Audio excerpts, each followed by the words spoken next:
What if the following happens? The regional players say that I don't trust the United States because you've been so unreliable. You have drawn red lines and done nothing. You withdrew from Iraq and left the place in shambles. That I really don't want to follow your leadership because I don't think you're capable of winning the war because you don't have the resolve. What if they tell us we're not going to do anything other than maybe drop a few bombs?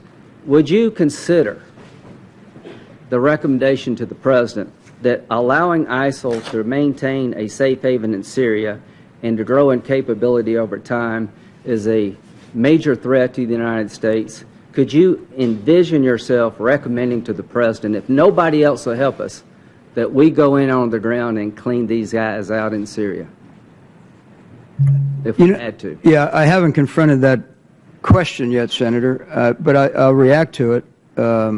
I don't think that even if we were to go in and on the ground, armored divisions with flags furled, the full weight of the military, I don't think we would do anything more than push this problem further to the right. This has got to be, to your point, if we don't get the kind of coalition I'm describing, then we're into a very narrow CT framework, in my view.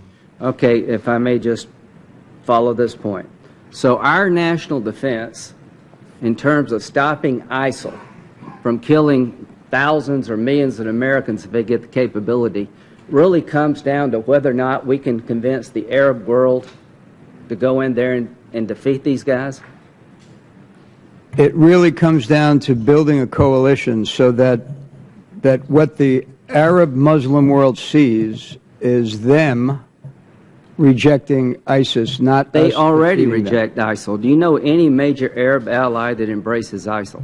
I know major Arab allies who fund them. Yeah, but did they embrace that? They fund them because the Free Syrian Army couldn't fight Assad. They were trying to beat Assad. I think they realized the folly of their ways. Let's don't taint the Mideast unfairly. Is it fair to say that most Syrians have two things in common? They don't like ISIL and they don't like Assad. Most Syrians. I agree. Is it fair to say that most Muslims reject what ISIL does in the name of their religion? Yes. Is it fair to say that if we don't contain this threat and eventually destroy it, that it gets worse over time, and a year from now, if they're still flourishing in Syria and this coalition hadn't come about, America is more in danger of a major attack than we are today? Yes. Thank you.